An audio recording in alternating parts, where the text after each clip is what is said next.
A ver si se conectan más.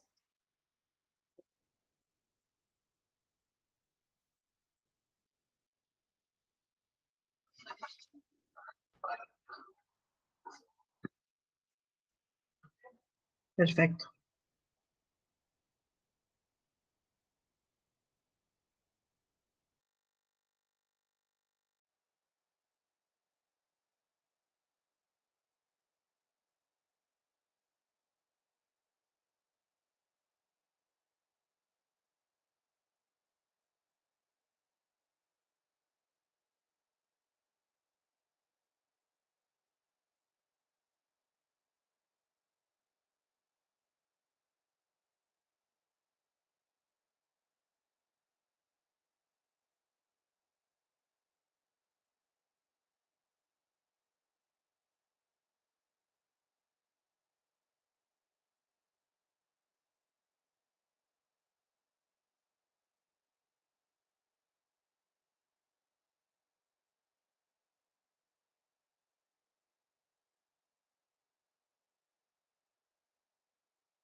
Agustín, me está preguntando el horario. ¿A qué hora arrancaban? ¿A las 4? ¿Antes? ¿O por qué me pregunté si cambié el horario?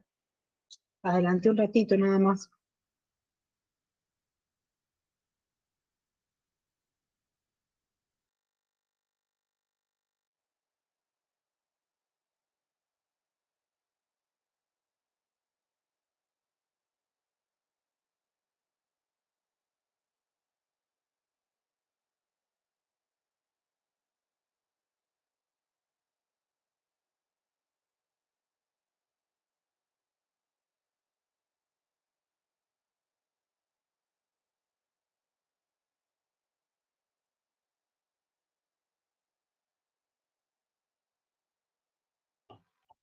Chicos, prenden las cámaras, porfis, así nos vemos.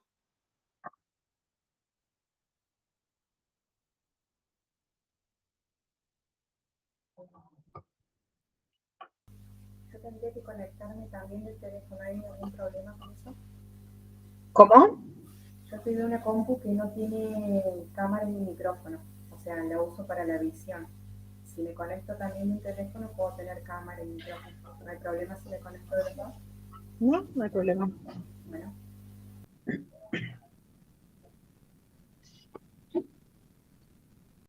Bueno, vamos arrancando. ¿Alguno pudo acceder al material? ¿Pudo ver? Vi que algunos ya estuvieron contestando el trabajo práctico, que estuvieron contestando la autoevaluación. ¿Pudieron leer algo? Yo de justo en particular de esta unidad de agua, no, porque por lo general agarraba un poco antes digamos, de la clase de las 4 y usaba ese intervalo para leer lo de la clase de ahora. Yo todavía no lo pude ver eso. Ok. ¿Los demás?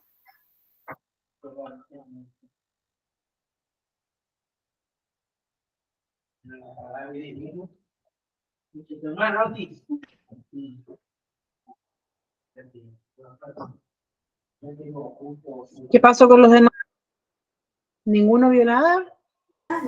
Yo hoy a la mañana estuve leyendo un poco. Leí creo que los primeros documentos y vi los primeros 2 videos. Ok.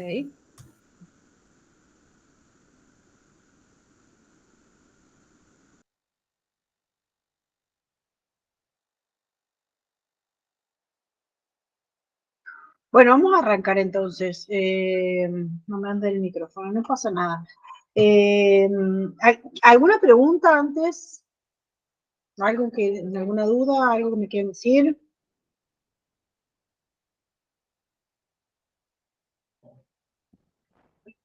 Nada, bueno, listo. Vamos a empezar con el tema de agua. La unidad que nos toca, que es la unidad 3, es la unidad de agua. Bueno, como sabemos, el agua es la sustancia más abundante que existe en la Tierra. Es el principal componente de todos los seres vivos. Constituye aproximadamente un 80% del cuerpo de la mayoría de los organismos. Y participa el agua en la mayoría de los procesos metabólicos, ¿no? Vamos a admitir a esta persona, Diana Fernández.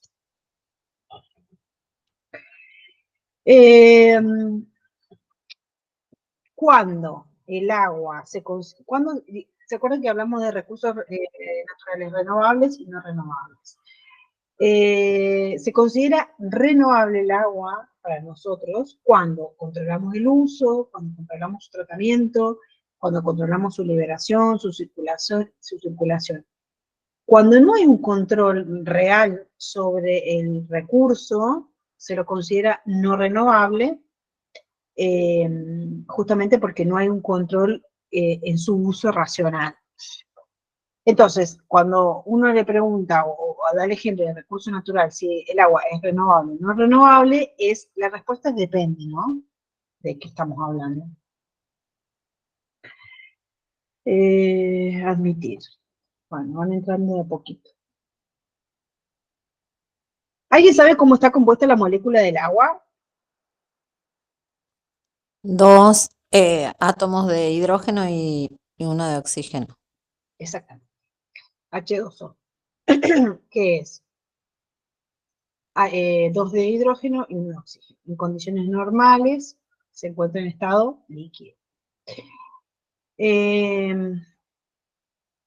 Bueno, ¿por qué es importante la molécula? El agua tiene como algunas propiedades que no tiene ninguna de otras sustancias. Lo primero es que la podemos encontrar en 3 estados, el líquido, el sólido y el gaseoso, de forma natural. Y eso es, digamos, estos estados por los cuales pasa el agua es lo que nos dice o lo que nos brinda el ciclo hidrológico del agua, ¿no? El agua no tiene color, no tiene sabor, no tiene olor, y el punto de congelación, digamos, que pasa de líquido a sólido es el 0 grado. Para pasar de líquido a vapor son 100 grados centígrados. Estas son como cuestiones más químicas. Bueno, tiene la capacidad de absorber mucho calor por su índice específico. ¿Y eso qué significa? Que es muy utilizada como enfriador en las industrias. Y entonces esto, digamos, como absorbe tanto el calor y puede mantenerse, digamos, en una temperatura que no es que enseguida se hierve, ayuda a regular el cambio de temperatura y a mantener enfriando un sistema, sobre todo de las industrias. Todas estas son como propiedades que tiene, o características que tiene en particular el agua. Por ejemplo, el vapor de agua de la atmósfera ayuda también a regular la temperatura del planeta, igual que en los bosques, igual que en las zonas con vegetación.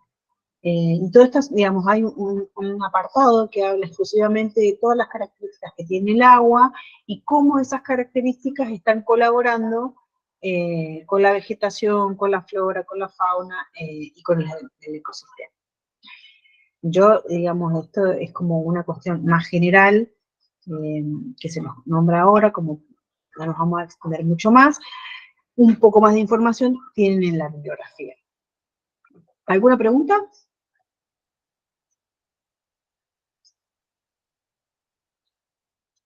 Por el momento no, de mi parte no. Bien.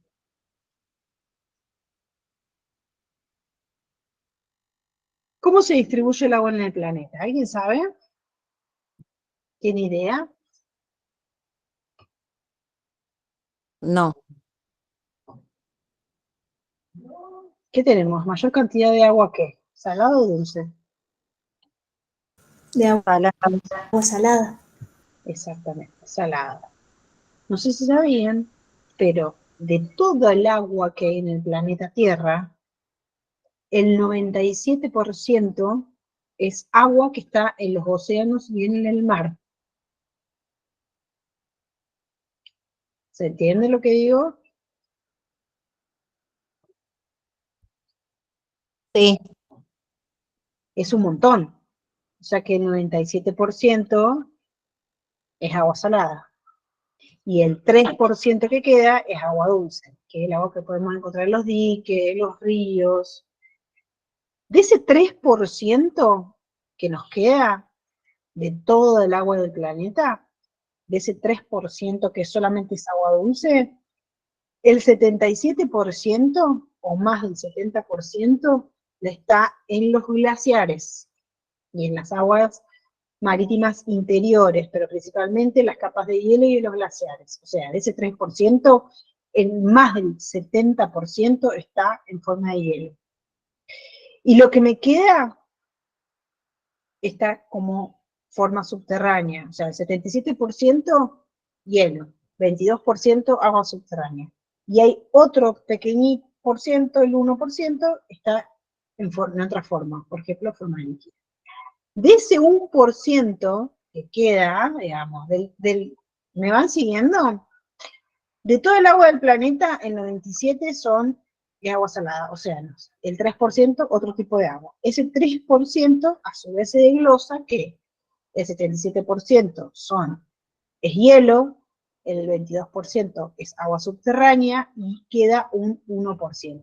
Ese 1% es, el 60% está en lagos, en diques, y el 39% está en la atmósfera o en la humedad del suelo. Fíjense qué pequeñito que es el porcentaje que está disponible del agua dulce para consumo del ser humano. Hay unos sistemas que convierten el agua salada, la terminan convirtiendo en agua dulce, se llama ósmosis inversa, pero es un tratamiento muy costoso y es muy difícil, o sea que es muy lento, no se puede hacer rápidamente, entonces lleva un montón de tiempo. Para obtener el agua dulce tenemos el 0,01%, es casi nada. Nosotros en el PDF le subimos también un cuadro que les pone el agua en dónde está, el volumen que tiene y el porcentaje del agua total y el porcentaje del agua dulce. Después lo van a ver cuando estén leyendo el PDF y está lo mismo que les estoy diciendo yo, pero está como en un cuadro especificado en porcentajes. Bueno, y hay un gráfico que también me parece que está bueno, se lo voy a proyectar, así lo van viendo conmigo. Espero que voy a añadir a más gente que está esperando.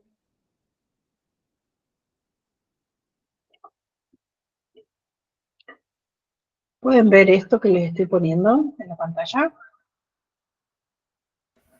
Sí, profe, ahí se alcanza a ver. sí, se ve bien. Perfecto.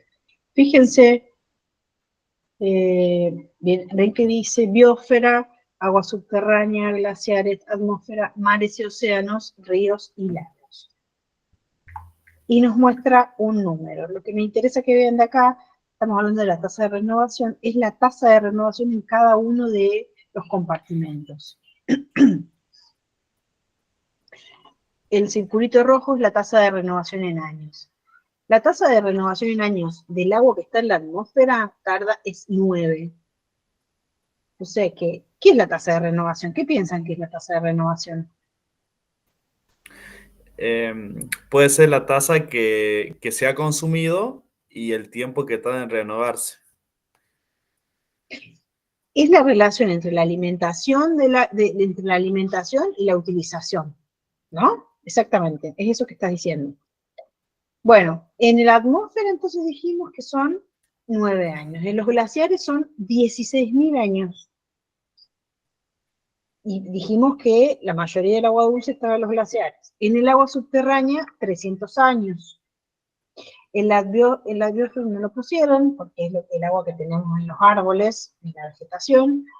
En ríos y lagos, 12 años, más de 2 años, y en mares y océanos, 3.100 años. O sea que fíjense la cantidad de años que tarda en renovarse el recurso dentro de estos compartimentos como la atmósfera, como el agua subterránea, como los glaciares, mares.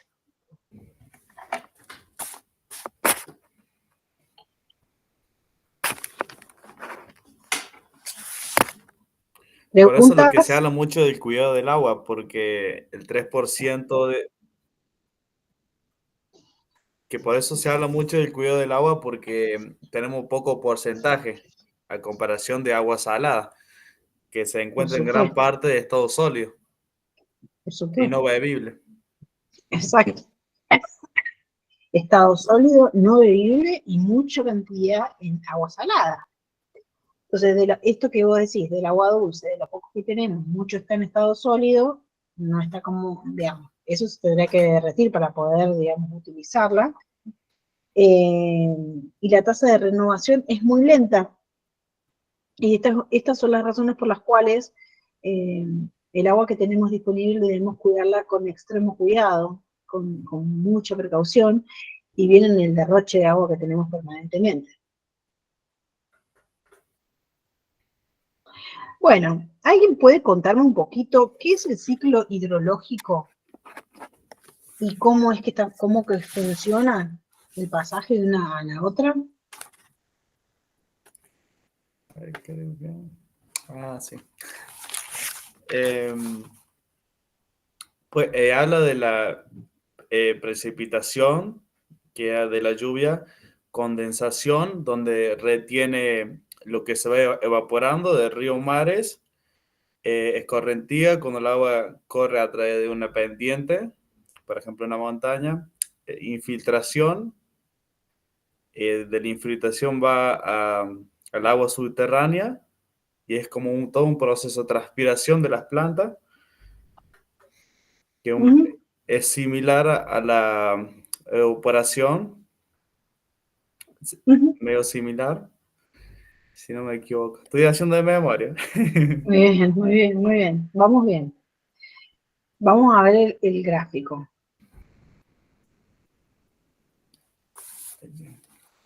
Ese quiero decir. Exactamente. O sea, es lo que estabas contando. O sea, el agua la recibimos en la Tierra en forma de precipitaciones o en forma de nieve, ¿no?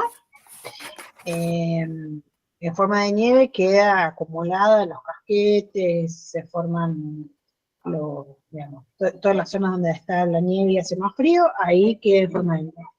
Muchas veces cae nieve, pero se derrite, entonces tendríamos agua dulce. Si no, la tenemos en forma de precipitación. El agua en una montaña o en una sierra baja, digamos, cae, parte penetra en la vegetación y parte se va por escorrentía por la ladera de la montaña, ¿no es cierto?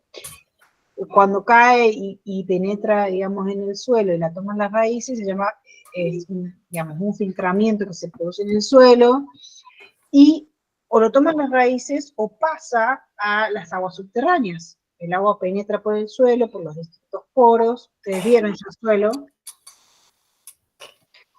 llega a la capa freática y ahí forma parte del agua subterránea. El agua subterránea, la mayoría de las aguas subterráneas van a parar hacia los mares o los lagos, ¿no? O quedan ahí, quedan ahí. El agua que tenemos en los lagos, en los océanos, en los diques, incluso en el mar, cuando hace mucho calor, pasa del estado líquido por medio de la evaporación a vapor, se condensa y forma las nubes. Se evapora no solo el agua, sino que también hay una evapotranspiración, que es la transpiración de los vegetales, que también, digamos, pasa a forma de nube. Bueno, y ahí cerramos el ciclo. Las nubes, cuando se cargan con mucha cantidad, el agua cae y ahí cerramos el ciclo. ¿Alguna pregunta de esto? Por el momento no. No, se entiende, se entiende. Cuando cae la nieve, bueno, el agua es más retenida hasta el proceso de congelación, ¿no? Exacto. La escorrentía puede ser muy lento y retiene más agua también, ¿no? La escorrentía es el movimiento del agua por las laderas, digamos. Tiene que ver con una cuestión de pendiente. Es el agua que no penetró la tierra y el agua que no tomó la vegetación, corre por la ladera, digamos, pendiente o sea, la pendiente es mucho más profunda hasta que se hace suave, y ahí, digamos, se deposita en un dique, en un lago, en un océano. Claro, sí, yo recuerdo que vi un video que, de acuerdo a la pendiente, no alcanza o es poca la infiltración, si hay mucha pendiente. Y sí, claro, exactamente, porque corre más rápido. En las zonas donde la pendiente es mucho más suave, puede penetrar el agua por el suelo. Por ejemplo, le hago una pregunta. Si nosotros tuviéramos un bosque en una sierra y yo desmonto, ¿qué sucedería? La pendiente, la agua corre más fuerte y arrastra mucha partícula de tierra. Al no tener los árboles, no hace el proceso de la infiltración a través de las raíces, de los poros. Y que termina lavando el suelo. Se lava el suelo y no infiltra lo suficiente. Exactamente, se lava el Claro, suelo. puede quedar erosionado por el agua. Exactamente. Bien. Bien.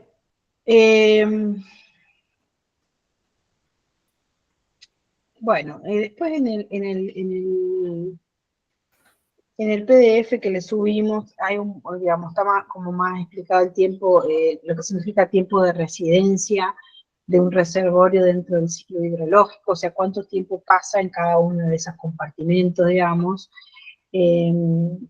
Por ejemplo, en los océanos es 3.200 años, en los glaciares de 20 a 100, en la humedad del suelo de 1 a 2 meses, el agua del suelo superficial de 100 a 200 años, los lagos hasta 100 años, bueno, ahí está un poquito más explicado esto.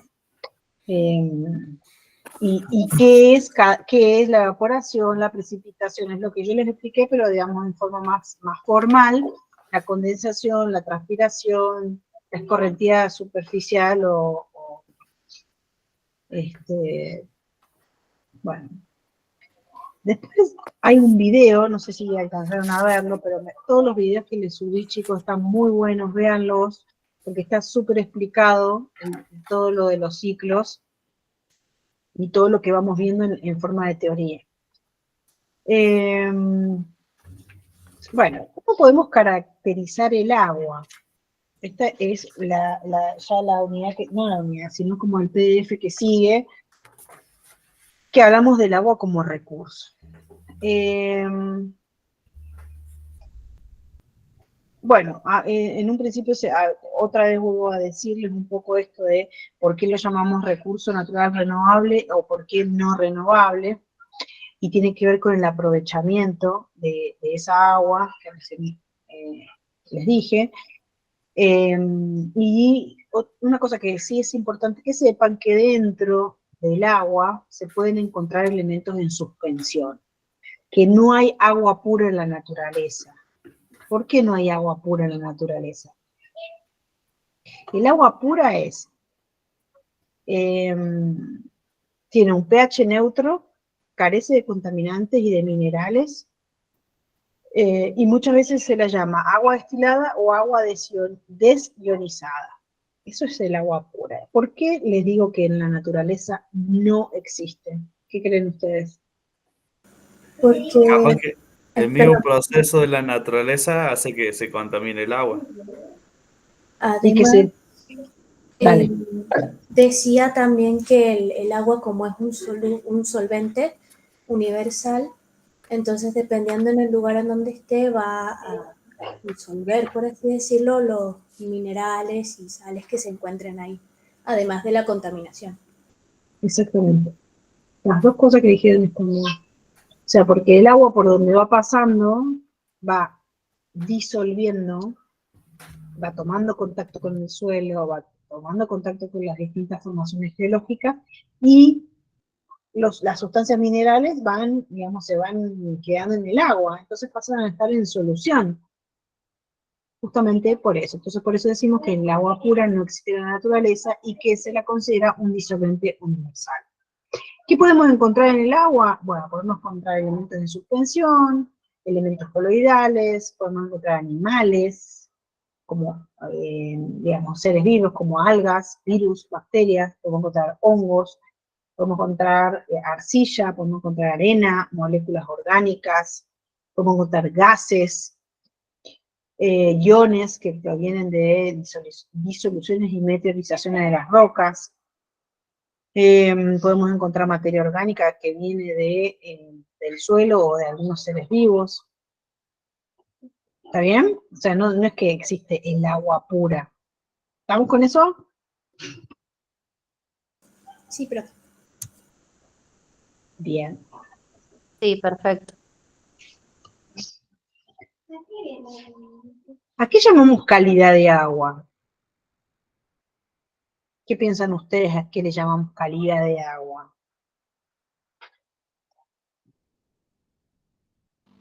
Va a depender de la utilización que se le dé, Sí, va a depender de eso, pero ¿a qué le decimos calidad de a las agua? características que se le da para que sea apta o no. Exactamente. Es las características Claro. químicas, físicas, biológicas y radiológicas que tiene esa agua. Por ejemplo, después de una prueba, hay que evaluar la calidad del agua. Si ¿Qué es significa contaminada. de la prueba? Una prueba en un laboratorio a ver si el agua tiene el proceso, si es bebible o no bebible, o si Ajá. Está o no contaminada. si está contaminado o no. Claro, A los veces, parámetros que necesita el agua para dicho, para Para el cualquier fin, consumo. porque puede ser para consumo, puede ser netamente para industrial. Por ejemplo, si vos necesitas en tu industria un agua que contenga más, no sé, sales, no va a ser la que vos tenés para consumo. Entonces, la calidad se va a dar en base a los parámetros y función que vos tengas para esa agua. exactamente, tiene que estar referido a algo, ¿no? Claro. La calidad del agua referido a que si es para consumo del ser humano, si es para consumo de animales, a veces los animales no necesitan la misma calidad de agua que las personas, por Claro. ejemplo, en el campo, Por si es ejemplo, para alguna industria, sí. por ejemplo, claro, como decía David, por ahí el proceso para que sea potable es un costo y tal vez no es en algunas industrias que sea al 100% saludable o que esté apta para beber. Por ejemplo, el Exactamente. animal. Exactamente. Claro, es la función de lo que se necesite esa calidad del agua. Exacto, sí. Y siempre cuando se evalúa la calidad del agua, dependiendo del requisito para qué lo necesitamos, o para qué especie lo necesitamos, o para qué necesidad humana, tenemos valores de referencia. ¿Qué son los valores de referencia? En conjunto de normas en las cuales nosotros nos podemos basar para evaluar y comparar.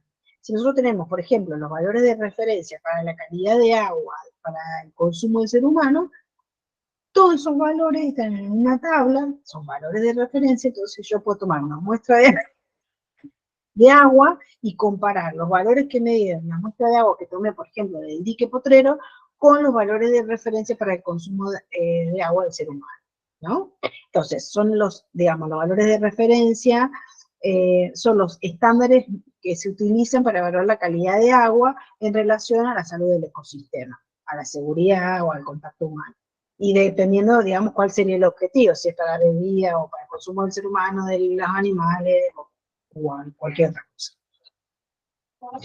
Muchas veces cuando nosotros hablamos de calidad de agua, lo pensamos en relación a la contaminación. Vieron que recién yo pregunté qué era calidad de agua y muchos me dijeron, no, es cuando no está contaminada.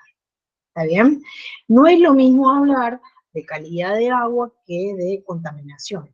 La calidad de agua la vinculamos con las características que tiene esa agua o que la hacen apta para o no apta para el consumo de tal especie, tal ser humano o alguna otra especie animal. Y la contaminación tiene que ver con la modificación química que tiene esa muestra de agua. Puede ser modificación química, física o biológica de la calidad del agua. ¿Se entiende? La calidad de agua se puede utilizar como una propiedad en la cual podemos indicar si está o no está contaminada. Pero no es lo mismo calidad de agua que contaminación. ¿Está claro eso?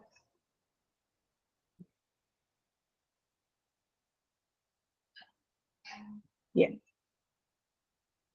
¿Alguien está hablando? No. Yo te... Ahí el autor lo veo que hace. Pero no está hablando conmigo, ¿no? Tenía apagado, claro, porque decía químico, por ejemplo, lo que es el agua salada, y por ejemplo también físico, que es la textura o la forma. Eso es, ajá, exacto. Esos son los indicadores básicos de la calidad de agua. ¿Por qué creen que vamos a hablar de indicadores de calidad de agua?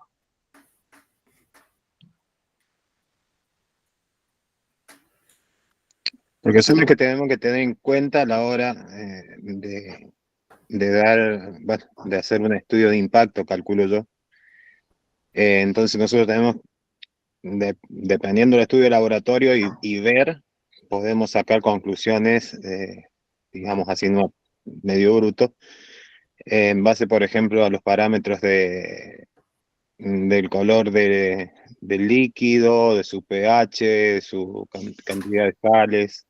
Yo no me acuerdo mucho, pero trabajé en un laboratorio acá tuve una pasantía y nosotros tomábamos la turbidez del agua porque era para hacer un producto emulgente. Y teníamos que tener el valor, eran valores que tenían que estar siempre en neutro. Y yo me acuerdo, pero patente, porque me retaron una vez, que el color del agua se tomaba a una cierta temperatura. Yo no me acuerdo si 17 grados, 18 grados, no me acuerdo. Pero yo tomaba la muestra así nomás como venía, si era con las heladas que caía acá, y no, me acuerdo que teníamos que nivelar la temperatura del agua, porque si no, no era el color. Exacto.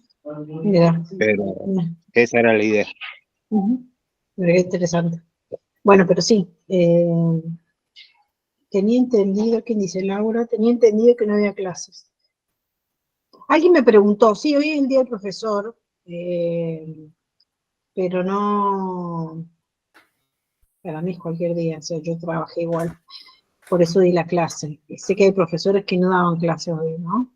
Y alguien me preguntó si iba a haber clases, yo les dije que sí. Por eso puse el link y todo. El día que no vamos a dar clases es el 21, para que ustedes pasen un lindo día de estudiando. Estudiando, me imagino. Bueno, entonces, ¿cuáles son los indicadores? ¿Cómo? Ah, eso mismo, ¿cómo era la pregunta que había hecho? Ay, ya no me acuerdo. ¿Qué les pregunté? Vamos a hablar de de los indicadores básicos de... Ah, ¿cuáles eran? Le pregunté cuáles eran los indicadores básicos de la calidad del agua. No, creo que por qué o algo así. Ah, sí. ¿Por qué creen ustedes que estudiamos esto? Bueno, sí, una de las respuestas era lo que dio recién su compañero. Puede ser para Eh, manejarnos o dentro de los límites seguros bajo los estándares establecidos. también, sí. No tiene que ver con el objetivo, ¿no? Para la cual voy a utilizar el agua. Bueno, algunos de los parámetros no vamos a ver todos, vamos a ver algunos, pero en general se pueden agrupar en parámetros físicos, químicos y biológicos. Entre los físicos podemos encontrar el color, el olor, el sabor, la turbidez, la cantidad de sólidos que tenga, la temperatura, la conductividad. Entre los químicos tenemos el DBO, el DQO, la salinidad, tenemos la dureza, los cloruros, el pH, metales pesados, nutrientes. Y los biológicos tenemos, a ver si esa muestra de agua tiene bacterias, virus, hongos o algas. ¿Estamos? La temperatura, que habla es de los parámetros físicos, es una medida del grado del calor que tiene ese cuerpo de agua. Y este parámetro puede incidir en la calidad del agua. Por ejemplo, en la viscosidad del agua, en la solubilidad de los gases que tiene esa agua, en las sales, en los procesos fisiológicos que se producen con esa agua, que puede producir variaciones en el metabolismo. Cuando a veces aumenta mucho la temperatura puede provocar que se proliferen algunos microorganismos, como sucede con algunas situaciones en algunos lagos o diques. Y la temperatura del agua, de los cuerpos de agua, se puede ver afectada por ya sea condiciones naturales, porque hace mucho calor, porque estamos en verano y la temperatura aumenta. Cuando la temperatura aumenta puede provocar que disminuzca la cantidad de oxígeno que hay en esa agua y puede terminar perjudicando a las especies de fauna que viven en ese cuerpo de agua. O puede ser provocada por alguna actividad que tenga que ver con el hombre. Puede ser, no sé, a lo mejor si hay alguna fábrica, algún emprendimiento o algo que vuelca sus aguas, digamos, residuales de algún tratamiento que ellos hacen y la vuelcan caliente, probablemente eso provoque algunas consecuencias en esos cuerpos de agua. La turbidez y material de suspensión son dos parámetros que miden la cantidad total de partículas que están en el agua, que están suspendidas en el agua. Cuando hay mayor turbidez o mayor material de suspensión, supónganse ustedes están en un frasco y le empiezo a meter un montón de material, ¿qué pasa? Pasa menos luz. Lo mismo que sucede en un cuerpo de agua, o sea, mientras más cantidad de materiales hay en suspensión, menos luz llega a las partes más bajas de ese cuerpo de agua. Y eso hace que, bueno, menos luz, capaz menos oxígeno, disminuye la producción, por ejemplo, de algas o de algún otro autótrofo que vive ahí abajo. Entonces, es importante que midamos la turbidez. El pH, ¿qué indica? La cantidad de concentración de iones de hidrógeno y de iones hidróxidos en una solución. Bueno, y el pH se mide en muchas, no sé si alguna vez lo han hecho, en las piletas, que ahora es muy fácil, antes era más difícil medir el pH. Uno toma una muestra de agua. ¿Cómo? ¿Alguien me está hablando?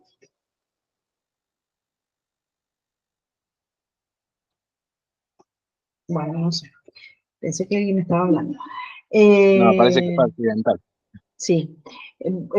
Con solo una tirita, digamos, que cambia de color, uno toma una muestra de agua, pone la tirita en el agua, la saca, y de acuerdo al color que se pinta la tirita o le ponen unas gotitas rojo, creo que son amarillas las otras, de acuerdo al color que se tiñe. Esa agua nosotros podemos decir si esa agua, digamos, tiene más iones hidrógeno o más iones hidróxidos.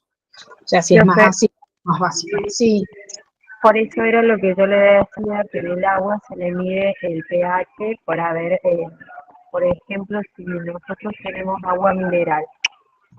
sí. Ahí eso se dice, normalmente cuando uno va a comprar agua, te dice si tiene un pH superior a 7 y te dice mejor calidad, un pH 8, ¿puede ser? Pero agua, pero en el envase del agua, Sí, sí, sí. Usted fíjese, en algunos envases dice pH 8, superior a 8. a 8. No me acuerdo los valores de referencia del pH del agua para el consumo del ser humano. Lo que pasa es que si los valores del pH son bajos, son aguas ácidas, y eso claramente no es bueno. Las aguas El valor básicas. es 7 para el Por eso, consumo. pero por eso Sí, es 7, pero digo, el valor de referencia en el sentido de cuánto más y cuánto menos se no, puede pero consumir. si es 8 es un nivel superior, o sea que se puede consumir, que está libre de minerales y todo eso.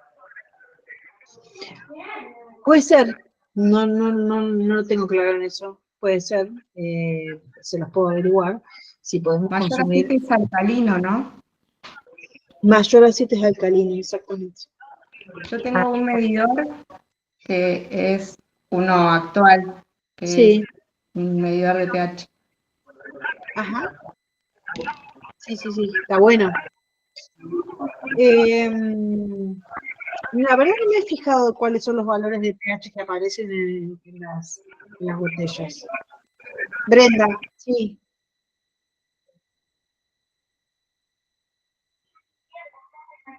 Brenda, levantaste la mano.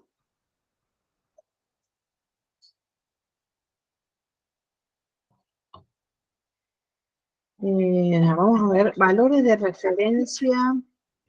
Vamos a poner de agua de pH para consumo de agua. Vamos a buscarlo, así nos sacamos la duda. Acá, el agua de mesa de bidón, el que tenemos todo, calculo yo, es, ¿cuánto me dijiste, Juan? 6,2 me dice mi hijo. 6,2. 6,2 Bueno, acá, el bidón de agua de mesa, ¿eh? sí. El agua de la Carolina que yo he comprado, la botella, Sí. yo tengo una botellita y me dice superior a 8, y le digo, sí, superior a 8, por eso es dice pH 8 positivo. Ahora en este momento no me acuerdo de eso. Baja el sol. Bueno, acá estoy viendo yo que dice que el pH aceptable para el agua potable varía de 6,5 a 8,5, valor guía. Pero no debe exceder el 8,5. Ni debe ir por debajo del 6,5. O sea que sería de un 6,5 a un 8,5, más o menos, los valores en los cuales el ser humano podría consumir el agua potable. Buenas Claro, tardes, el agua profe. Sí, da uno. Dale. ¿Quién habla? Buenas tardes. Hola, Romina. Profe, habían puesto el coordinador que no había clase. No entiendo, por eso no me conecté antes. ¿A dónde puso? Mandó al Gmail. Había mandado que no había clase por el día del profesor. Ante todo, feliz día, profe. Gracias, muchas gracias. A mí no me llegó ningún mail que no había clases por el día del profesor. O sea, nos felicitaron, nos dijeron y qué sé yo, pero no sabía que no había clases. Alguien me preguntó y yo dije que la clase le iba a dar. Igual no pasa nada, o sea, a ver, si es por el presente o el ausente, no se preocupen si es por eso.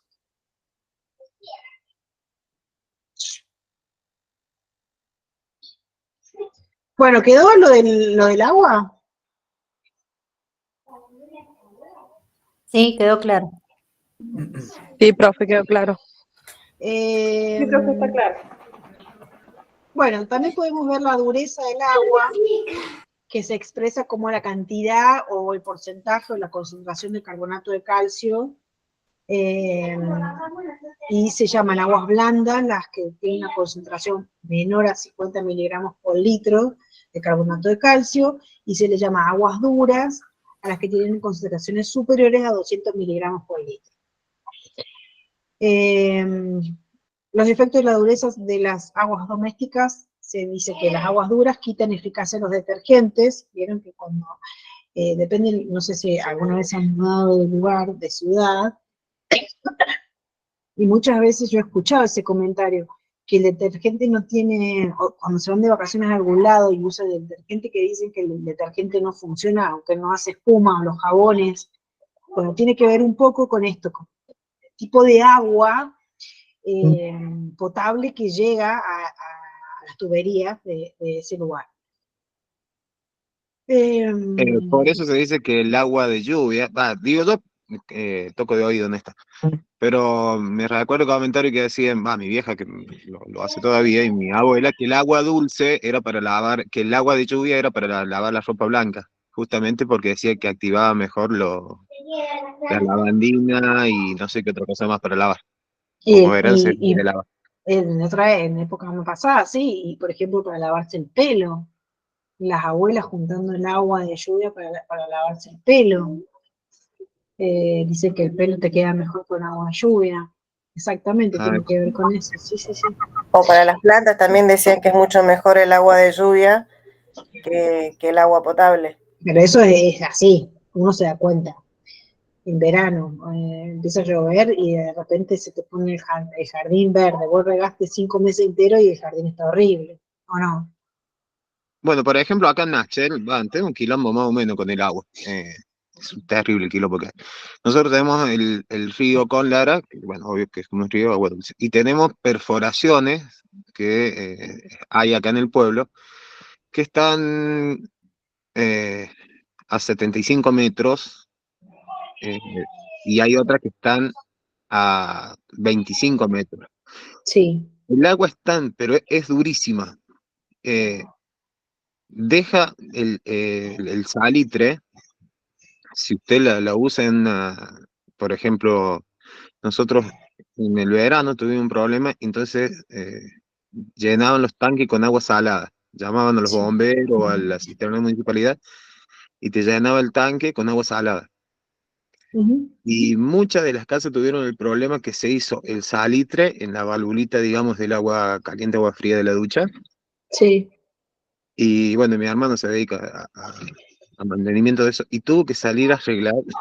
Yo no sé la cantidad de duchas que arregló en ese verano, pero es impresionante el agua dura que hay. Y esa agua, por ejemplo, se puede usar para los animales. ¿Por qué? Claro. Porque tiene mayor cantidad de mineral y se ahorran la piedra de sal que usan Claro, para exacto. los animales. Pero no es apto para el consumo humano. Bueno, eso mismo pasa en la Bulaye, Córdoba, que no tienen agua potable y usan agua de napas. Entonces es súper salada, dura, horrible para bañarse, para todo. ¿Vos sos de allá? No, mi marido tiene la familia allá. Sí. Y mancha Es verdad. todo. Sí, es así como lo están contando. Bueno, hay muchos lugares donde el agua, digamos, se saca de napas, y ustedes vieron suelo. ¿Se acuerdan de la unidad de suelo? ¿Cómo relacionamos los contenidos del agua relacionados, probablemente si esa napa es agua subterránea, con la concentración de esas sales que tienen?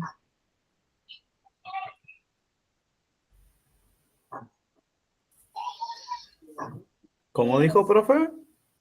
¿Cómo relacionamos la unidad de suelo, que la vieron ahora con Gaby, vieron suelo o no? Sí. Bien. Con el agua subterránea y las concentraciones de sales que tienen. No, lo que yo sé que por el suelo, bueno, infiltra, el proceso de infiltración, después retención del agua, que el nombre no me acuerdo cómo era, pero después va a subterráneo. Ujú. O sea, todo debido a las propiedades del suelo y de nuevo el agua, como que, por así decirlo, absorbe todo eso y va formando parte de ella también. Y en parte se queda ahí en el suelo, esa agua la cual después Claro, hay que extraer. Sí, exacto, tiene que ver con el tipo de suelo. claro, porque hay suelos que son, lo que tienen arcilla, la penetración, la infiltración no es tan rápida o tiene mucha porosidad, que va con mucho material, partícula del suelo. Ujú, Eh, Piedras también, que la infiltración es más fácil y más rápida. ujú, ujú. También el tiempo que Exactamente. va a estar retenida el agua ahí en el suelo, porque en algún momento como que o sigue su curso hasta los acuíferos o creo, si mal no recuerdo, se llegaba a evaporar también. Ujú, ujú. Claro, depende del Bueno, tipo del suelo, la infiltración es por el tiempo. exactamente, exactamente. Bien, miren que está bueno porque termina siendo una materia donde relacionamos todo con todo. Tiene que ver, digamos, no es que estudiamos suelo y no tiene nada que ver con agua ni con aire. Todo está relacionado, todo tiene relación. Y está bueno ver estas relaciones porque en el examen final, obviamente que les va a servir a ustedes más adelante cuando trabajen, pero en el examen final de la materia hay mucho de relacionar, ¿no? Les preguntamos mucho de relacionar. Nos tomamos 5 minutitos que voy a prepararme, voy a calentar agua y preparar unos mates. El que quiera prepararse mate, así venimos con el mate y terminamos lo que queda de la clase. ¿Les parece? Bueno, Dale. 5 minutos de descanso. Dale.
Hola chicos, la profe Gabriela había dicho que ahora coloquemos nuestro nombre y apellido en el chat porque hay alumnos que no le aparecían. Les aviso por las dudas, por si quieren que coloquemos ahora. Pero creo que te tiene que avisar ella para poner el presente.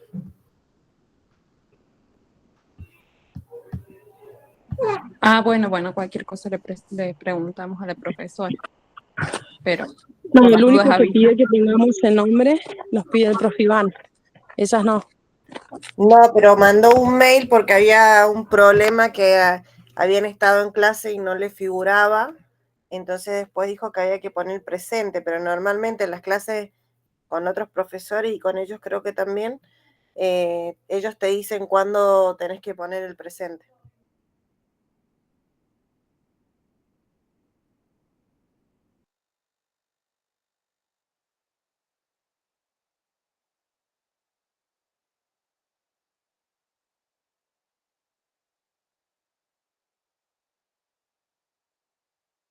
Sí, yo en la lista que pasaron esta mañana o hace un ratito, en la clase del 28 yo figuro como ausente y estuve presente.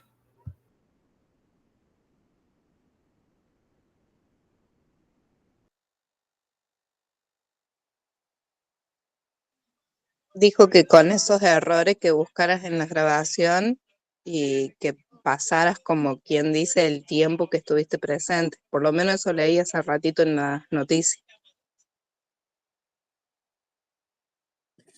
Pero ellos tenían un programa que supuestamente quedaba todos los chicos que estábamos conectados.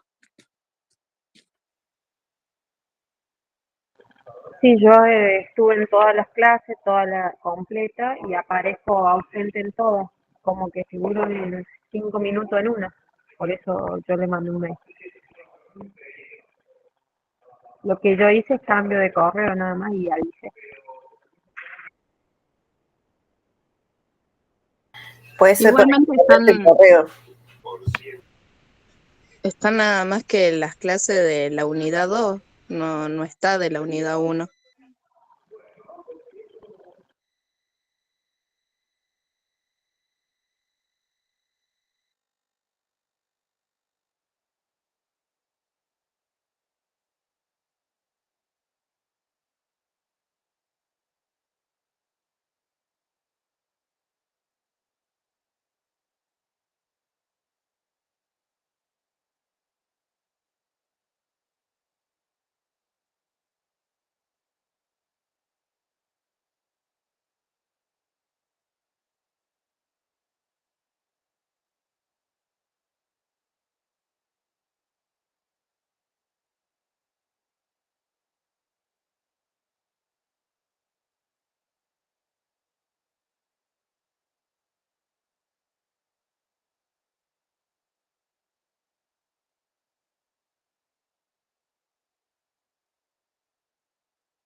¿Está por ahí?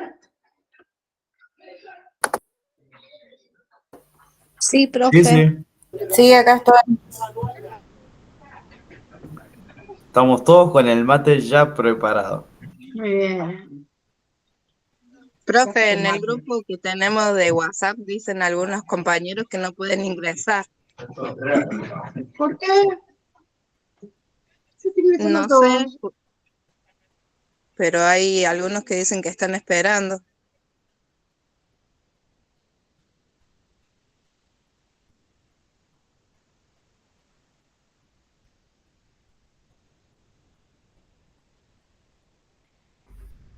Ahí los estoy ingresando. Romina, ¿me querés hablar? No, profe. Ah, tenés la mano levantada. Ah, disculpe. No, no me había fijado, perdón. Profe, yo ya me tengo que retirar. Bueno, no hay problema. Estoy robando tiempo acá en la fábrica, pero yo ya me retiro. Bueno, chau. Chau, David. Chao. Profe, lo que sí quería consultarle, ¿cuándo iba a ser el recuperatorio del trabajo 1? Si va a haber un recuperatorio. ¿Ustedes leyeron la noticia que les subimos? No tuve tiempo, estoy trabajando. He estado No, trabajando. pero no la subimos hoy, no la subimos hoy. La No, subimos, sí, creo. había visto que usted había dicho que en las noticias, si mal no me equivoco, mal no recuerdo, que iban a estar habilitadas antes del examen. ¿Puede ser, profe? Sí. Y pueden, para promocionar la materia, solamente pueden recuperar de los trabajos prácticos solo 2.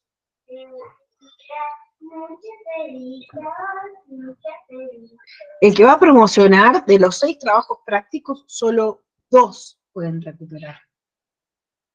El que no va a promocionar y que solamente va a regularizar la materia, puede, o sea, todos los trabajos prácticos puede volver a rendir. ¿Se entiende?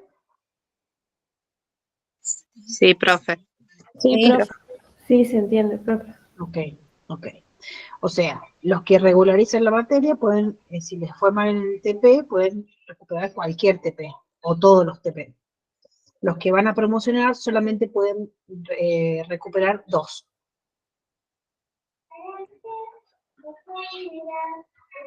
¿Vamos? Bueno. ¿En qué nos habíamos quedado? Turbidez, pH. Estamos con los indicadores básicos de calidad de agua.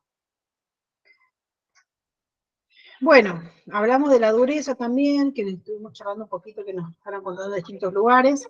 El otro parámetro que se utiliza para indicar calidad de agua es la conductividad.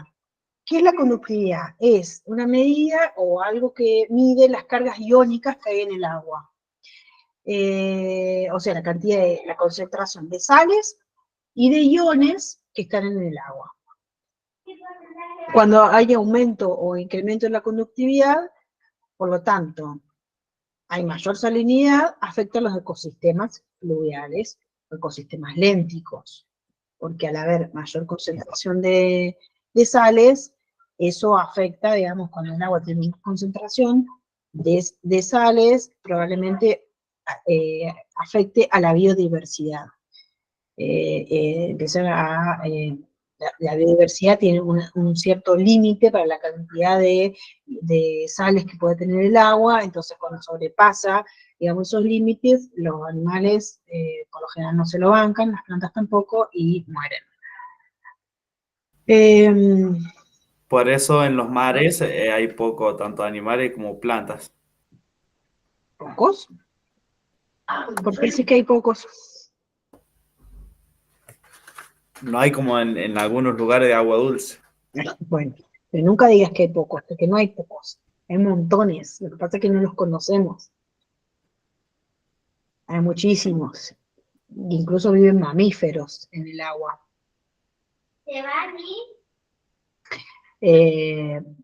A lo que voy es que si vos estás en un cuerpo de agua, supongamos que pensemos en un dique, que el agua tiene cierta concentración de sales y de iones, y de repente hay un vertido X, por alguna razón, de agua que hace cambiar la concentración de sales y de iones del agua de ese dique, los animales que viven en ese lugar no van a soportar el cambio de agua, justamente por la cantidad o mayor concentración de sales o de iones, y van a morir. Entonces, pero va a haber otros que a lo mejor sí, entonces esos animales o esas especies no van a estar y van a cambiar por otras, a eso me refiero, ¿no? Pero por lo general, si son cuerpos de aguas chicos y hay un incremento en la conductividad, o sea, de la salinidad del agua, probablemente haya una mortandad. Pero que a veces aparecen en algunos lugares mucha cantidad de peces muertos. Sí, hay en lugares a hoy que han encontrado una cantidad de peces muertos muy importante, que dicen que es por contaminación del agua. Bueno, eso probablemente tenga que ver con la contaminación, pero podría ser esto, podría ser que haya mayor concentración de sales, y esas sales de dónde vienen, y puede ser que de una contaminación, o pueden ser de, no sé, de un vertido de algo que no tiene que ver con contaminación, y bueno, termina, o por el aumento de las temperaturas del agua y hace que disminuzca la cantidad de oxígeno. Hay otras razones, ¿no? Pero bueno, esto también puede producir una mortandad. Bueno, otro parámetro que medimos es el oxígeno disuelto, que es la cantidad de oxígeno que tiene el agua, y usamos como parámetro, como referencia, el 100% de saturación de oxígeno en el aire. Bueno, es una medida que es imprescindible para el tipo de vida que tiene ese cuerpo de agua, imprescindible en los estudios de calidad de agua, siempre tenemos que medir la cantidad de oxígeno. Y acá, bueno, en el documento que le subimos, habla del tema del oxígeno, que cuando aumenta, y es lo que les dije recién, aumenta la temperatura del agua, disminuye el oxígeno disuelto en el agua, y eso hace que se pueda explicar la cantidad de muertes que puede haber de peces en el verano. Pero siempre es importante medir la concentración de oxígeno en un cuerpo de agua.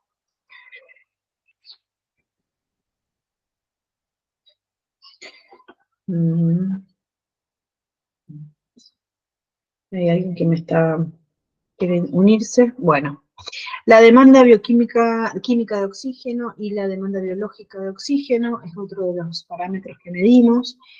La demanda química de oxígeno es la medida, se mide la cantidad de oxígeno disuelto consumido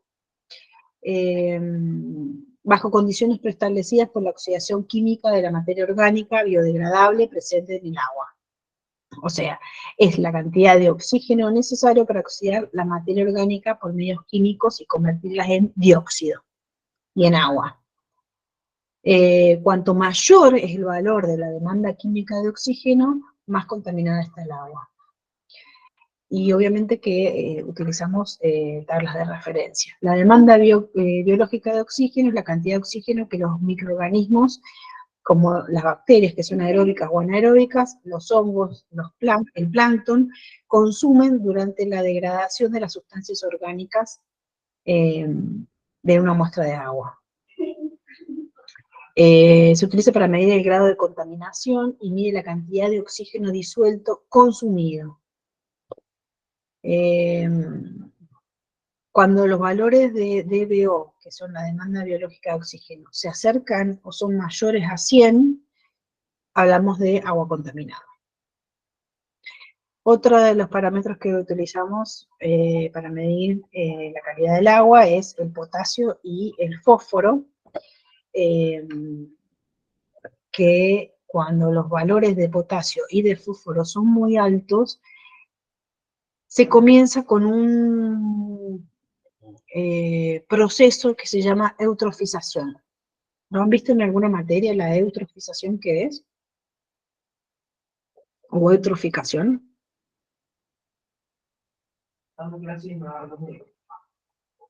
¿No? Es el aumento de nutrientes. Bueno, la eutrofización o eutroficación quiere decir, el término es el enriquecimiento excesivo de nutrientes en un ecosistema acuático, por lo general por fósforo o por potasio. Naturalmente se puede producir la eutrofización, que es un cuerpo de agua, por ejemplo, un lago, un dique, naturalmente por alguna razón que llega el agua que llega a abastecer a ese lago o a ese dique, vengan con concentraciones de fósforo o de potasio más altas, porque por donde pasaron, como hablábamos recién, probablemente se hayan sumado a la corriente de agua y puede haber más concentración y pueda producir una eutroficación. Pero las mayores eutroficaciones o eutrofizaciones se producen por contaminaciones, por vertido de nitratos y de fosfatos, producto de desecho o de aguas contaminadas.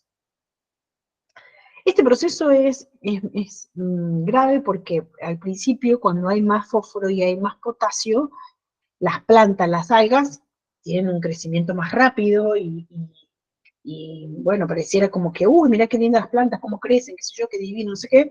Llega un momento que las plantas crecen, y hay tanta cantidad de esas algas que empiezan a cubrir todo el cuerpo de agua. Al cubrir el cuerpo de agua, eso provoca que la luz del sol entre menos, hay menos oxígeno, porque compiten por el oxígeno que hay en el agua, y entra menos sol, y entonces eso se empieza a descomponer. Entonces eso termina produciendo, digamos, termina siendo negativo. Todos los organismos que viven en ese cuerpo de agua, microorganismos, protozoos, todos los animales que viven ahí, a ver, cada vez menos oxígeno, se mueren, se empiezan a morir, hay grandes mortandades. Por lo general esto se produce por vertidos de agrícolas que vienen que los contaminan, digamos, las cuestiones para echar a los campos, tienen altas concentraciones de fósforo y potasio, pueden ser vertidos urbanos, pueden ser vertidos industriales. Bueno, y los parámetros, digamos, dijimos de físicos, hablamos de los químicos y nos quedaban los biológicos, que son los microorganismos, las algas, los protozoos, las bacterias, que también podemos encontrar en una muestra de agua, sacada de algún cuerpo de agua.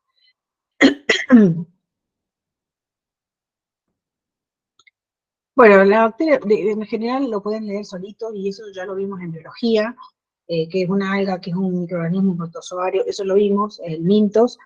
Lo que me parece que sí es importante es que las bacterias, lo que se mide es la concentración de bacterias en esa muestra de agua que yo tomo de ese cuerpo de agua, y tenemos bacterias que son coliformes totales y coliformes fecales, como las Escherichia coli.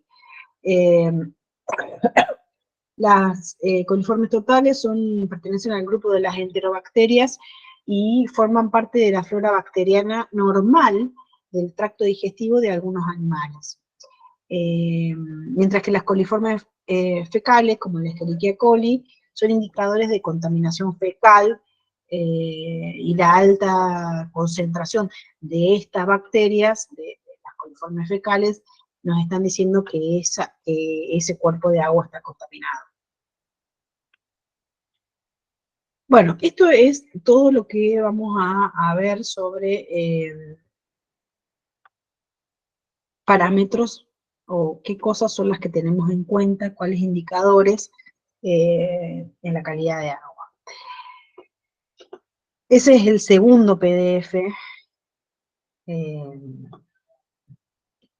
que acabamos de ver. Hay un video que habla sobre la eutrofización, lo pudieron ver, ¿alguno pudo ver el video de eutrofización?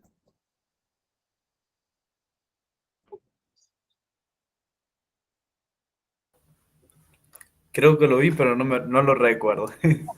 muy bien detalladamente. A ver si se los puedo,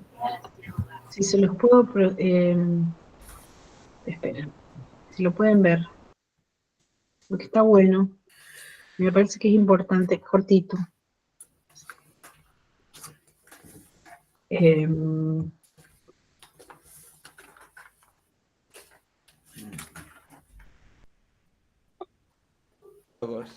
Hoy vamos a hablaros de la eutrofización. Y para ello, primero tenemos que saber su definición.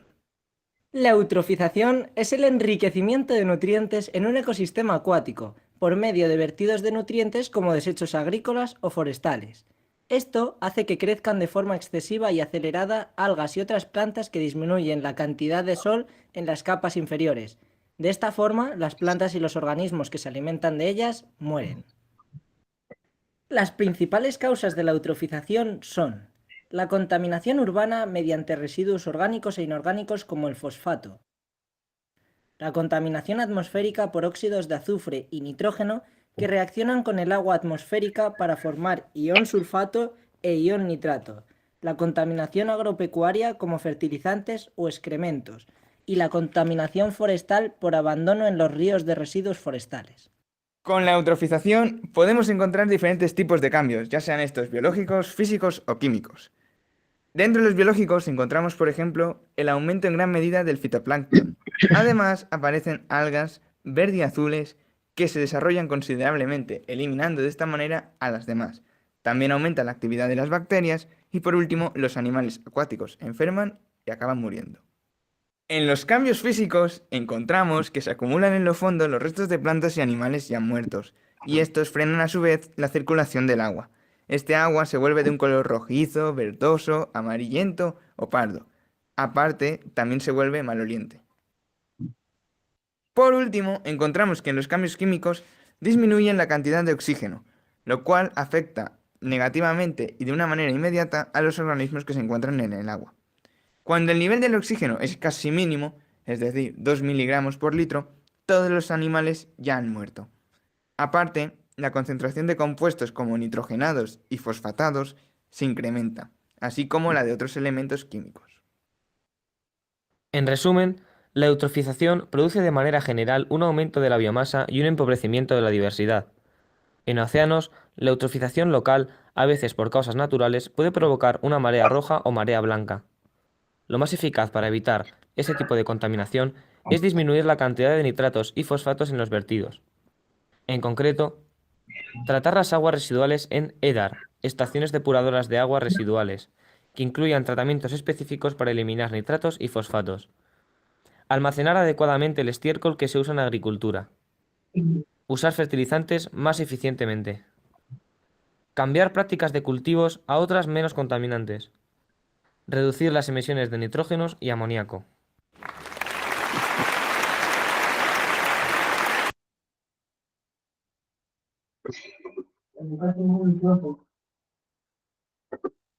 Bueno, ¿quedó ahí más o menos claro? Sí. Sí, pero Es lo que suele pasar cuando hacen la extracción de oro, que queda el río en un color amarillento. sí, en realidad eso es otra cosa, porque por lo general la eutrofización se produce en cuerpos de agua léntica, no lótica, porque aumenta la concentración de fósforo y potasio en un cuerpo de agua. Lo que vos estás hablando es un río. Puede haber en cierto sector del río algún aumento o de alguna concentración de algún nutriente o de algo, pero digamos el agua, que es un disolvente natural, se lo lleva, y eso hace que la concentración empiece a disminuir, ¿no? Y cuando el agua está estable y no hace el recorrido, ahí se produce también, ¿no? Cuando está estable no hace el recorrido. ¿Estable en dónde? ¿En un río? Por ejemplo, en un río cuando no circula de cierta altura, queda en un lugar, se produce, ¿no? Más algas. Sí, pero la eutrofización en ríos, yo no he visto en ríos ese fenómeno, digamos. Puede ser que suceda, no quiere decir que no, pero es más en cuerpos de agua lénticos, que hay como está estancada el agua, pero digamos, está quieta, no se está moviendo, no hay agua nueva que viene. Como los pozos que se suelen hacer en los ríos. Cuando hay una crecida, después se hacen pozos y quedan aislados, digamos, del resto del cauce del río. Si queda aislado, podría suceder. Ahora, naturalmente, la eutrofización sucede, no es que no, pero siempre, digamos, la gravedad es cuando tenemos vertidos que tienen que ver con origen antrópico. Ahí es cuando uno se pone como más grave la situación. Profe, ¿le puedo hacer una consulta? Sí. Puede ser en un pantano negro, por ejemplo. ¿Sabe qué le comento? Yo tengo en el campo donde yo vivo, acá en Cañadonda, que también se trabaja en la minería, tenemos todo lo que es para sembrado y todo eso. Y hay una parte que nosotros le decimos el pantano, porque es toda tierra negra y está todo muerto. No entran ni los animales a consumir el agua, nada. Pero hay tierra y hay agua como estancada, podrida, está todo negro, ¿eh? Por eso le hago esa pregunta. Seguramente que tiene que ver con eso. Ah, bien. Puede que ser que sí. Sí. Bueno. Y vamos a ver el último PDF. Hay uno más que hay un PowerPoint, son 4 PDFs, el 3.3 es un PowerPoint que tiene que ver con calidad de agua y es un poco, va repitiendo todo lo que venimos hablando acá en clase. Y el último es que el que hablamos de agua superficial y agua subterránea. Si ustedes lo leen el PowerPoint y ven que tiene dudas, la semana que viene me preguntan sobre ese PowerPoint, pero me parece que seguir hablando sobre lo mismo es como perder un poco el tiempo del Meet, y me parece que es más importante que veamos esto. De todas maneras, la semana que viene ustedes lean los temas, si hay dudas me las puedo preguntar, por supuesto. Lo último que vamos a ver es lo que tiene que ver con agua subterránea y aguas superficiales. El agua superficial es la que se encuentra circulando en reposo sobre la superficie de la Tierra. ¿De dónde proviene? De precipitaciones. No se infiltra, es el agua que está superficial, no regresa a la atmósfera por evaporación. Y proviene de manantiales o nacimientos que se originan de las aguas subterráneas y la originada por la fusión de nieve o glaciares. Ese es el agua superficial. En una cuenca hídrica, que también la llamamos cuenca hidrográfica, esperen que ahí está entrando otro compañero. La cuenca hídrica o la cuenca hidrográfica es el área de terreno que drena agua en un punto común como un arroyo, río o lago cercano. En las cuencas tenemos se puede dividir como en 3. Cuenca alta, que tiene que ver con la parte donde es el área montañosa, o es la cabecera, la parte de arriba de los cerros o de la montaña. Y empiezan a llegar las líneas divisorias de agua, las pendientes son mucho más elevadas, son valles mucho estrechos, y los procesos fluviales son bastante erosivos, porque tenemos mucha pendiente. En la cuenca media, es la zona donde el cauce principal tiene como un curso un poco más definido, no viene como tan como sinuoso, la pendiente no es tan abrupta, es más suave, y los procesos erosivos son como también un poco más suaves, y se van juntando, digamos, los distintos cauces, van como encauzándose en un cauce principal, y el cauce principal recibe aporte de estos cauces menores. Y la cuenca baja es, digamos, ya en la zona más baja, es donde se produce el cambio abrupto de pendiente, el río desagua, o desemboca en zonas más bajas, que por lo general son en ríos o el mar. Y acá es donde vieron que las cuencas, digamos, desde que nacen en la sierra o en la montaña, hasta que llegan, digamos, a la cuenca baja y desembocan, digamos, como que todos los sedimentos que viene arrastrando terminan, digamos, en la parte de la cuenca baja, y prevalece un proceso que es el proceso de sedimentación de estos sedimentos.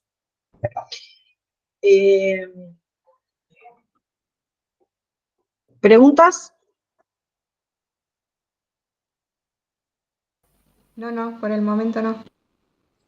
Bueno, ¿cómo es el manejo de estas cuencas, que son las aguas superficiales, ¿no? O el aprovechamiento de estas cuencas, o por qué son importantes. Bueno, obviamente que es porque traen todo el agua superficial y es el agua, digamos, sobre que es poca, esa concentración que tenemos, ese porcentaje sobre que es poco, en toda esa cuenca, desde que nace hasta que donde termina, la idea es que conservemos el agua lo mejor posible. Pero además, el manejo que se puede hacer en todo esto, un manejo integral en todo esto de las cuencas, puede ser, pueden ser acciones planificadas, porque ayudan a la regular, digamos, una de las cuestiones es que ayudan a regular la deforestación, los tipos de cultivos permitidos, qué cantidad de agua voy a extraer de esa cuenca, cómo voy a manejar los suelos de todo ese sector, si las técnicas van a ser de extracción extractivista o conservacionista, si va a haber algún tipo de pago a las personas que tienen tierras en toda esa cuenca, sobre todo en la parte alta, para conservar la integridad de los procesos ecológicos que se mantienen durante toda la cuenca. Las cuencas o el manejo integral ayuda al ordenamiento del territorio en general, a distribuir las zonas del uso de recursos, en dónde sí y en dónde no. Está bueno para el diseño y planificación de construcción de reservorios dentro de esa cuenca, dónde hago el reservorio, por qué en esa zona. También es importante para el manejo geopolítico. ¿Qué quiere decir geopolítico? Si comparte esa cuenca, nace en una provincia y termina en otra, bueno, ¿cómo manejamos esto? Un poco lo que pasa con las lagunas de Guanacache, ¿alguien las conoce? Son las que están en el límite con San Juan y Mendoza y San Luis. Exactamente. Ahí necesitamos un manejo geopolítico porque todo ese territorio, toda esa cuenca pertenece a 3 provincias. Entonces, bueno, ¿cómo hacemos con los caudales? ¿Quién se queda con el agua? ¿Cuánta agua? Bueno, eso es un poco el manejo integrado de las cuencas. ¿Fueron alguna vez a la zona de Desaguadero, al área protegida que hay en esa zona?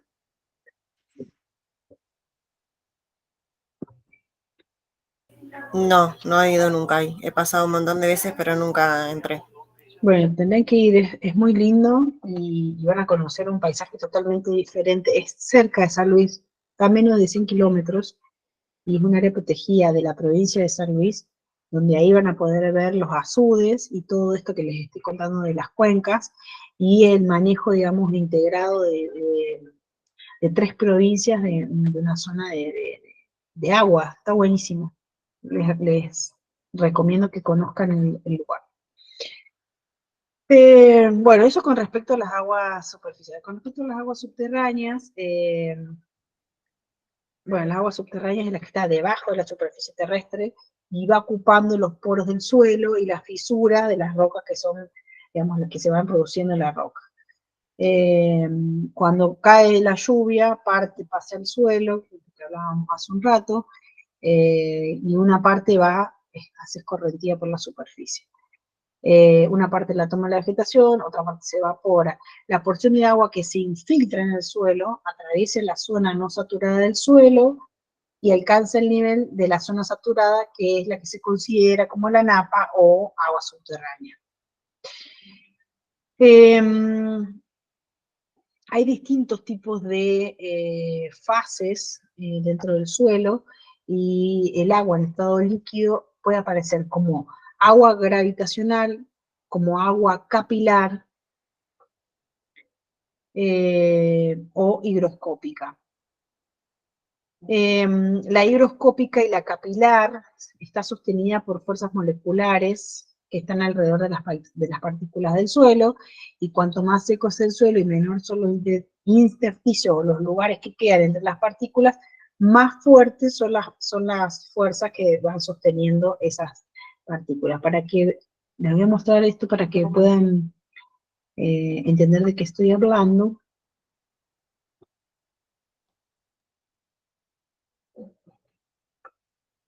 No sé si pueden llegar a ver.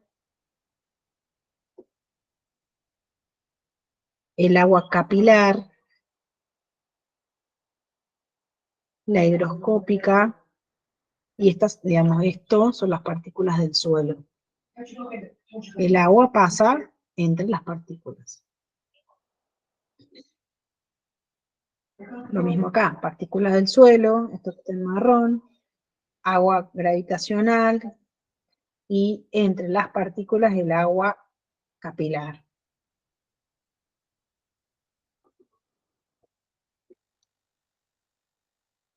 Bueno, eso es el agua subterránea. El agua higroscópica, que les acabo de mostrar, no está prácticamente disponible. El agua capilar aparece cuando hay más agua disponible para llenar los espacios entre las partículas del suelo, pero no es siempre de manera continua.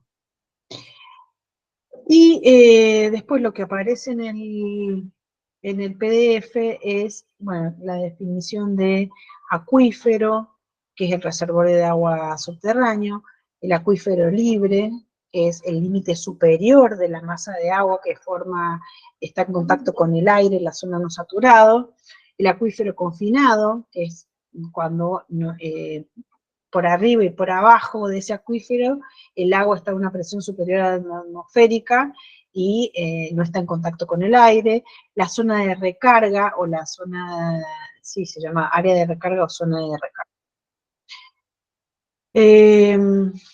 Bueno, y eso es básicamente todo lo que comprende la unidad de agua. ¿Alguna pregunta?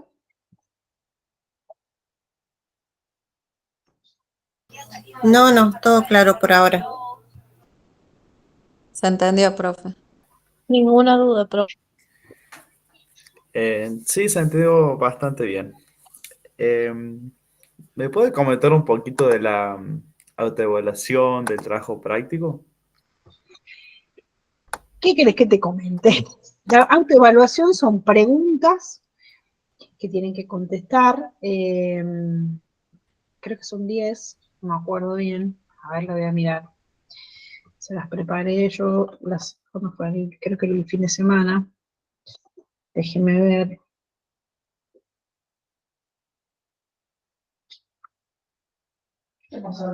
Sí, son 10 preguntas, es múltiple opción.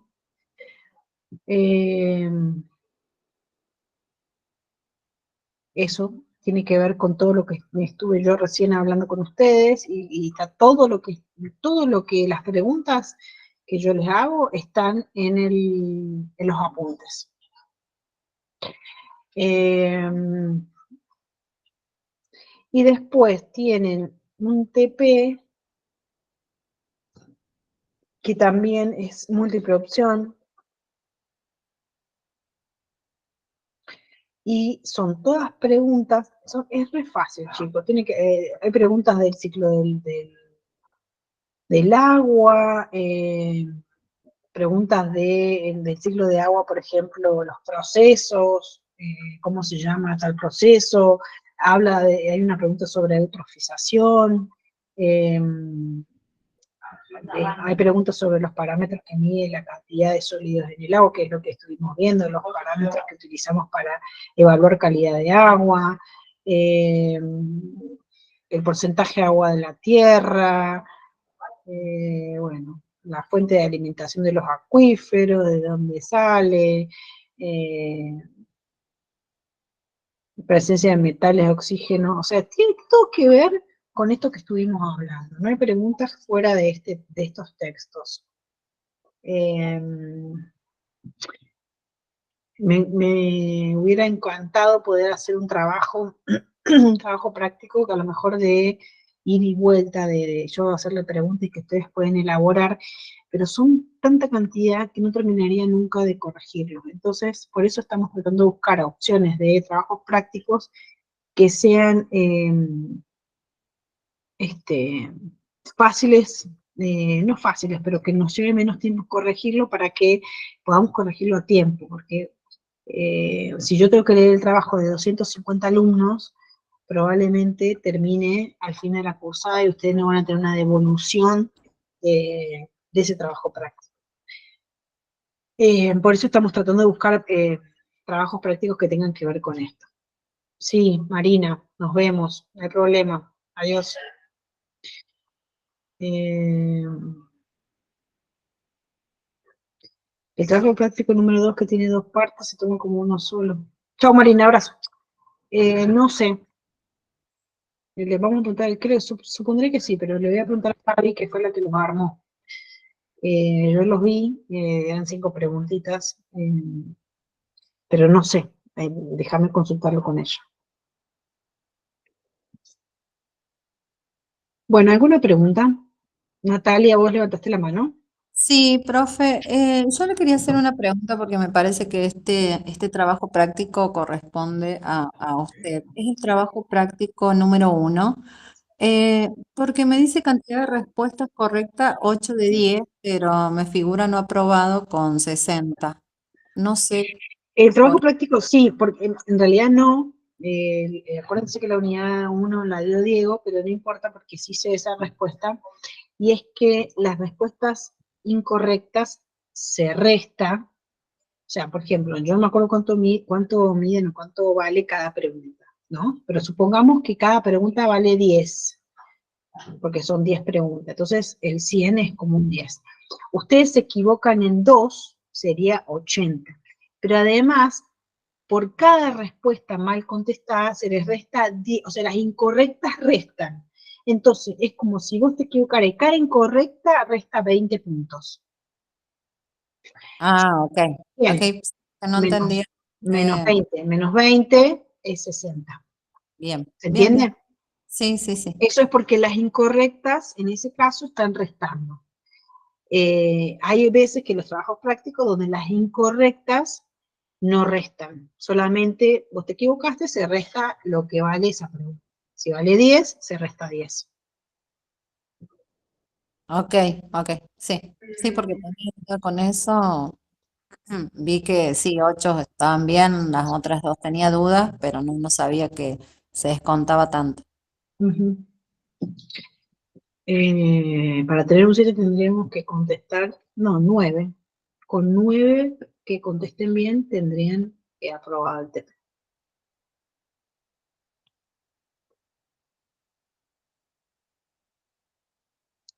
¿Qué otra pregunta, chicos?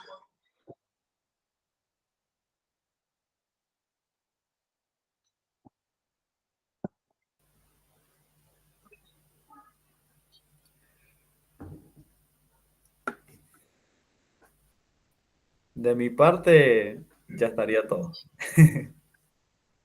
Buenísimo. Pónganse a leer el trabajo, la unidad, vean los videos, eso me parece que está súper bueno. Les puse un montón de videos porque me parece que es re práctico para poder entender el tema, además, digamos,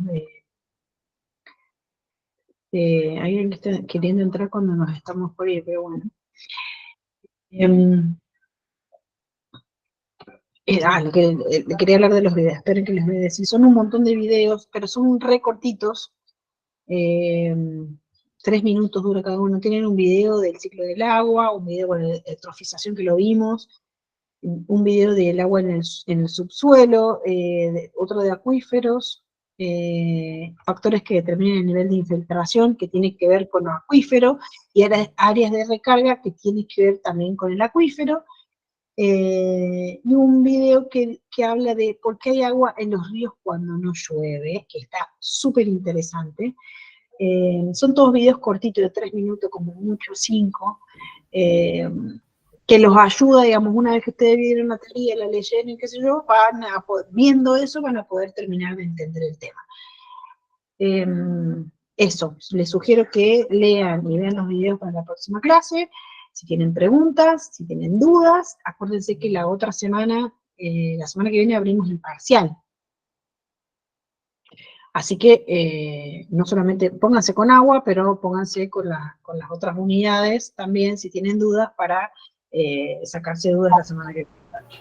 Profe, y con el tema del presente, ¿cómo hacemos ahora? Porque habías mandado una nota. ¿Qué nota mandé? No, la profesora Gabriela. No, ella mandó el listado de los que estuvieron presentes en las clases de ella. No, pero después una persona se quejó de que no figuraba, de que había asistido a las clases y no figuraba, y ella mandó que de ahora en más había que poner el presente. Por eso. Ah, no me dijo nada. Pero si quieren, pongan el presente acá en el... Igual hay chicos que se retiraron. Acá en los mensajes. Igual cuando usted se tomó los 5 minutos para calentar el agua, varios pusimos el presente porque surgió el tema también. No sé si Ah, está agendado. no, ni me fijé, la verdad. Yo les voy a ser franca.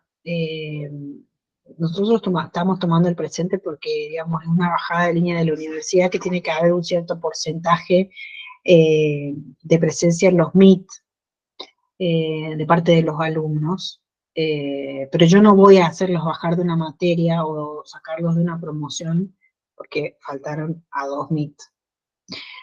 De mi parte, ese es mi criterio. Después, el criterio que tomen los otros profes no lo sé, pero eso es lo que yo opino, digamos. O sea, está bueno que pongan el presente, lo voy a tener en cuenta, lo voy a bajar, lo voy a tener ahí, pero por no haber estado, o haber sido antes, o haber estado menos tiempo, no se van a quedar sin seguir la materia.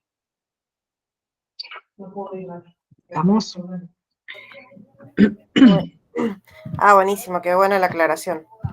Pero es en mis clases. Después, lo que haga Gaby, lo que haga Diego. Diego me parece que tampoco, y Gaby creo que tampoco. Nadie va a hacer perder una materia solamente por un presente.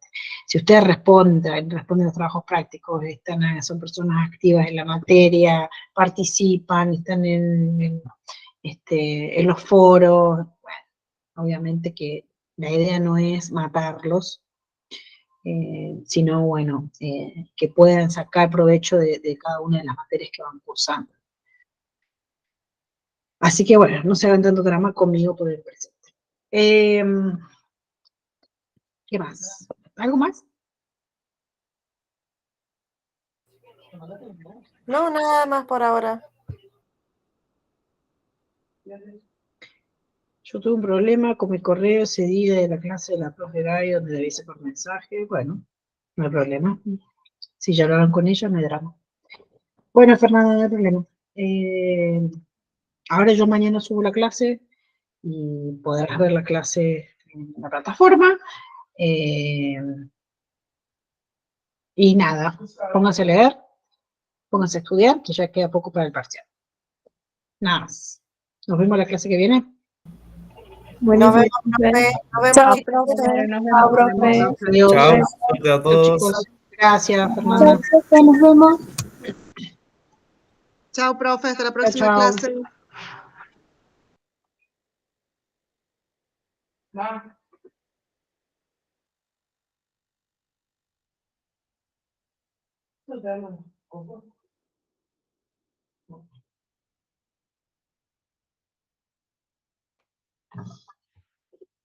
Mami.